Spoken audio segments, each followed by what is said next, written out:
All right, what's going on, guys? Welcome back to Haruka. Well, actually, it's Beat Blades Haruka. This is part two. Now, part one, we started off amazing. This episode is gonna be a bit more intriguing because we're actually coming up to the mid stage of the fights. And again, I have to say, this is probably one of the best I've seen when it comes to like action and stuff and powers and all that shit. This is probably one of the best ones I've seen. Besides the one that I just did recently, I believe is the one with the girl transforming into like a whole Sailor Moon type shit. But this one definitely gives more of a Sailor Moon vibe type shit, know what I'm saying? So today we're gonna do a part two of the series, and yes, it gets now you guys remember where I mentioned in my previous video where there was like a futanari tag on the category or on the series. I did not see it at first because this was just episode one, but in episode two, trust me, it's gonna get a whole lot wild, and you're not gonna believe who was the person who was carrying the big D. So yes, I'm gonna spoil it probably down in the episode. But anyways, without further ado, let's get right into the first scene. So in this one, it gets more. We started off with a confrontation. So tonight we see here, well, in the night, it shows that we get the transformation from Narika after gaining her powers from the master himself. And also, we get to see in this scene here where we get the confrontation between this Majin Buu samurai looking motherfucker and them versus Narika. Well, now, Narika was able to break the barrier from where she was being tortured by these two goons. Yes, literally, I'm seeing these two literal goons here that's causing the chaos and wreaking havoc. And one of the goons says, "Oh wait, you're a little kid. What the hell are you talking about?" And she started yapping. I'm not going like the yapping part. I can't stand it. She's highly annoying because of her voice. Pitch and tone is too high for my liking. But anyways, she gets in her intercom and she tells her, and she gets like a voice communicating with her, telling her, "Listen, there's no time for no small talk. Stop with all that yapping and start kicking ass." So she's like, "Oh well, I've never done this type of shit, but this hero shit before, so this is my first time." So she flies down to the battlefield and she's about to confront these niggas. Now she has like this pet dragon looking thing, and it can shapeshift into her weapon, and she throws that damn shuriken, what it looks like, and start to decimate these niggas, these ninjas, I should say. And she does it in one strike. And she says, "I'm about to run your pockets, so prepare yourselves." And they're like, "I bet then, we're about to run the fade, huh? We're about to run fades." So after Samurai nigga here deflects her weapon, she uses Kamehameha wave to literally distract him. And when he's trying to deflect them, he gets hit with one. And as soon as she's about to charge her in and run his pockets, this is where she ends up being ensnared in a trap. So she falls for his trap, which is the barrier that happened to Haruka earlier. And she was like, "Get out of it. You need to get the hell out of there. There's a trap." And it's interfering with the signal. So they lost all communication with her. Now, while she is getting like, she was like lost. We see what it looks like Haruka over here. And she's about to do the diddling on this girl. Now, mind you, she was under control. She was mind control, yes. And this is a spoiler. Haruka was the one with that big ass veiny ass D. I was like, oh my goodness. So I thought it was like clickbait when I first saw the episode and I see Futa. I was like, what the hell? You guys are really throwing it off. Not that I'm saying that I like it, but you know, if you're gonna put on a show that has like the tags and what it's gonna be about, at least deliver. But yes, they may not have delivered it in the first episode, but they did deliver it in the second. We see this big ass dick on this girl, and she started grabbing and shit. She's dog. I'm talking about basketball dunking balls deep in them guts. Not gonna lie. So afterwards, she sees it looks like an apparition of the master, which is the guy. I forget his name, but anyways, I think you guys probably know the name from the previous video. So he appears in the form of a ghost, and he starts to like stroking this shit. I'm not gonna lie, it looked kind of weird and funny at the same time. But yeah, I thought it was funny. So he uses that technique, and he uses like a smoke screen, and they both disappeared naked, butt booty naked, and they disappeared rescuing them. So in this next scene here, we get to see that Haruka was unconscious. Well, she was asleep. She was asleep because again, due to all that energy draining, and plus they had like a narrow escape. So the samurai and the other ninja looking nigga is like, oh, so they escaped, huh? So no worries, we're gonna catch them next time. Don't worry about it. We're gonna catch them again. So the next day they wake up, and this is where the next scene happens. So in this next scene, we get to see their base, and it looks, and I'm going like, this is a lot of aura farming for all I know. So we get to see this old ass big boss nigga, and then we see Orochimaru with his impatient ass. He's talking about, oh, I wanna get out of here, man. I wanna run the fade on these two bitches, and I don't care what it costs. I don't care if it costs my life. I just wanna run the fade, man. I wanna die knowing that I run fades. And he's like, you must be patient, my son. It's gonna happen within time.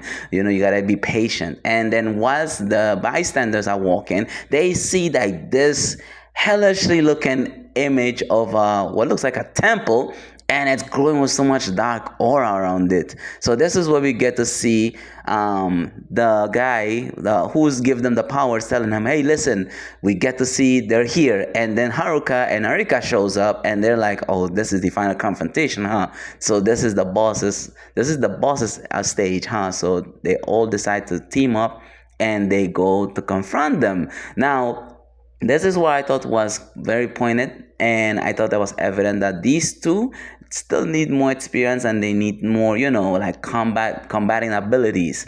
Now, even though they're already powered up as it is, but I think they could have been a bit more like balanced in terms of not like just throwing fades and throwing magic and all that shit. But yeah, but it shows that there is like character development, as you can see here. And this is where we're gonna get to the final confrontation, well, one of the final confrontations, because Orochimaru is actually gonna confront them and fight the two of them along with the two goons, and this is where we get to see the final act here, well, at least for the second episode. And this is where Narika and Haruka decide to team up and go to the boss's final stage, and they both enter with ease too, which was very strange. So we see these two assisting them from the distance, and then they ended up going to the rooms until they about to see they spotted them. So however, they don't want to look, they on that stealth mission type shit. So Narika is like, well, let's go. We can't waste any more time. So they ended up going into this room here, and they ended up piercing through. They started to attack already, like they were not wasting any time. And here where we see Orochimaru just posted up looking like a cold addict, but and he's like, okay, so we about to run the fades. Here you all are. You gotta go through these two niggas first before you get to me. So here, what this fat ass nigga would say, he was like, oh, but this time we're not gonna let you go. We're about to torture your ass. We're about to run the fade. So he uses like a special ability to like disorient them, and this is where Brody using that jutsu type shit to teleport spiritually and assist them in the time of need. So he uses like a special ability to take off the disorientation ability that this nigga just activated, and they started the fight. I'm not gonna lie, the fight was clean, and this is where fat ass nigga over here decided to use the barrier. And while it worked, it worked for a while, and they were like drilling two of them out. The two niggas was really drilling this shit until he showed up again, got rid of the barrier, and then they ended up fighting the two, ultimately defeating them both. And this is where we get the final confrontation between Orochimaru, Haruka, and Haruka. They ended up fighting him to the point where it almost reaches like the break of dawn, and this is where his abilities started to weaken. He was like one of the strongest, but yet one of the weakest according to the ranks, because the way the fight was so short and it looked like it was just like get it done with. Yeah, I think he should have at least a little bit more screen time, like what his abilities would have been and what type of powers that he possessed that made him so impatient. But anyways, in this final scene here, we'll get to see that they're on the rooftop. And this background character is informing the purple hair fine shit. I don't know what his name is. I'm actually gonna call it NPC number 2, because he's just a background character. But he was like, damn, what the hell? What's going on here? And he looks up in the sky and he realized, oh, I'm cooked by these two girls here. And they were like, time's up, nigga, you're about to get cooked. And he was like, Nah, hell no. The fate ain't over yet. But damn, so they started to attack. And usually how they would do like the fight where the two swordsmen are about to strike on each other to see who dies first and who isn't. This is what exactly happened. So the two of them ended up striking him, and he realizes, oh shit. Well, it was nice. I'm cooked. And bro was easily defeated. I was like, damn, that fight didn't even last no more than 30 seconds. And the two of them just posted up, yes, we can see the fit, Haruka and Narika. We can see the fit. It looks good. But anyways, the whole darkness shit just went out and everything was back to normal. So they ended up leaving because it was daytime and they don't want to expose their secret. Afterwards, we get to see the gang reuniting themselves and they all seem to be, happy that they were alive, and they confronted Orochimaru, ending his life ultimately. And he's like, he looks like the proud uncle or like the proud dad of his two daughters becoming career girls and successful. That's what it looks like to me. But anyways, that is the end of part 2. I'm not gonna lie, this was actually great. The fact that there was so much fighting.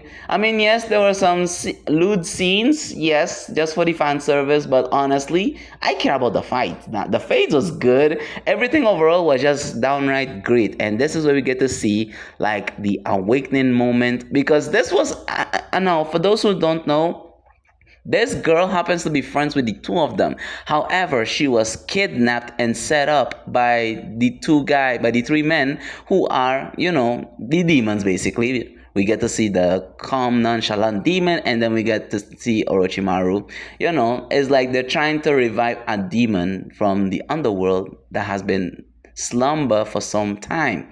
And they needed to use a vessel, which this girl happens to be one of them, and they're waiting, and they just it basically like hatching from the inside, if we're being honest, if it makes sense.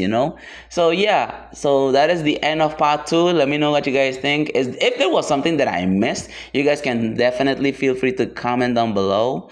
And again, I'm not gonna rate the show overall, because I like to rate shows overall rather than just episodes, but I will make an exception for this one. And to be honest, this is a 9.4 out of 10, because one, it's uncensored. Again, I have to reiterate how uncensored it is.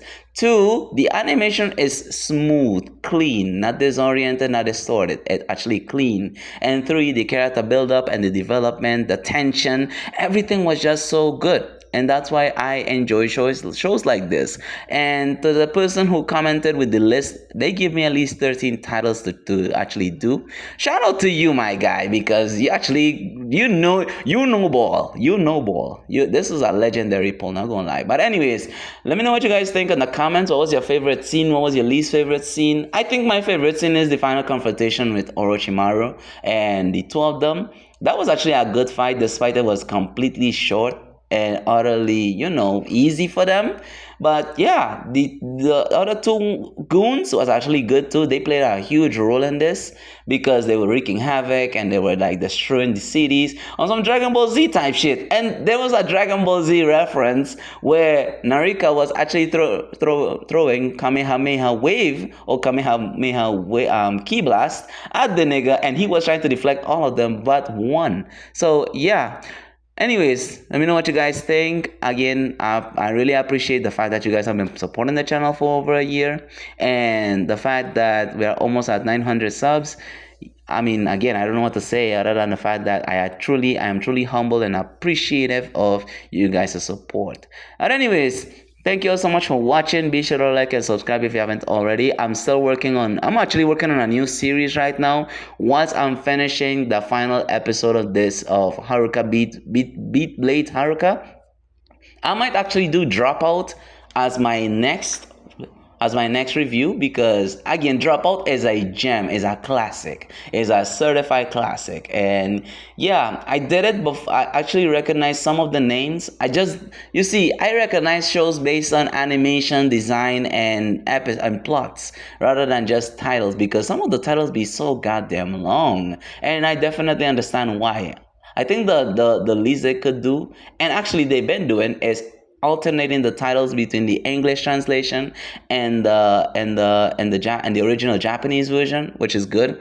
But anyways, yeah, that is pretty much my thoughts and opinions on titles. Great titles, long but great nonetheless. So, anyways, thank you all so much for watching. If you guys want to play, this game is called Farlight 84. And this was actually one of the best mobile games I've played in a long time, other than Apex Mobile and Bloodstrike and COD Mobile too. So, anyways, have a good week and peace out.